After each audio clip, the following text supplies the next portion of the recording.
Hey guys, this is Andrew with HES Equipment. We got a cat shell kit here. It's a 61-inch drum shell kit. Unfortunately, I only have a 59-inch smooth drum available here to me, so that's why you see this gap here, because this is a 59-inch drum. This is a 61-inch. I just installed it just for a mere reference. There's nothing easy about putting a shell kit on. We like to have a couple big straps. Once you roll that first top piece on and then roll it over with your roller, you put the other half on there, and usually we got to throw a strap around it or a cable, and you got to cinch it down tight. And then we'll usually use a couple big clamps like this. I got an assortment of different length bolts. These kind usually come in real handy when you got lots of thread to work with. You can draw your center pieces down fairly tight with those ones, cinch them down. As you can see, there's a gap here because of the difference between the 59 drum and the 61. But when you cinch these things down tight, you don't ever want these things to come together tight like this. If they're coming together tight, they're not cinching down on this drum. You want it to cinch down. There's going to be about anywhere from a 3/8 to a 1/2 inch of gap in here, and that's normal. It allows this thing to cinch down onto the drum here and cinch down tight. So you know, if you're cinched down tight against these pieces, then you got a problem, because this will start walking on your drum if these two pieces come together like this. So this is merely just a reference.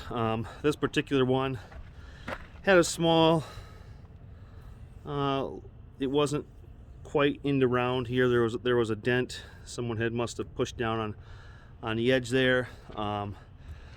Most of the time these things are out of shape just from sitting. The bottom one, usually if they stack them, the bottom one will be a little out of round.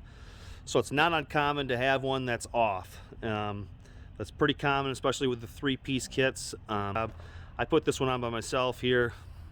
I had the forklift. We just rolled it on there, put a couple clamps on there. I had 2 straps, and once I got the bolt started, it bolted right together. And on the correct drum, if this were a 61-inch drum, as a cat normally has, this would all form into shape, and you'd be ready to rock and roll. You cinch them bolts down tight, and that baby will form right to the circle it should be. So if you got any questions, don't hesitate to give us a shout, 616-396-5535, or you can email me with any questions at andrew@hesequipment.com. That's andrew@hesequipment.com. If you're looking for a shell kit, give us a shout. We got 20 to 25 shell kits usually on hand, anything from a 54 to a 66 to an 84-inch shell kit. Typically all the bolts here are going to be a grade 8 bolt, and then you're going to want to use a nylock on here. Don't use just a regular bolt. Use a good heavy nylock nut, so that way it doesn't start walking off. And then usually what I recommend is to run this thing across your yard a good 10 minutes, and then go over all the bolts.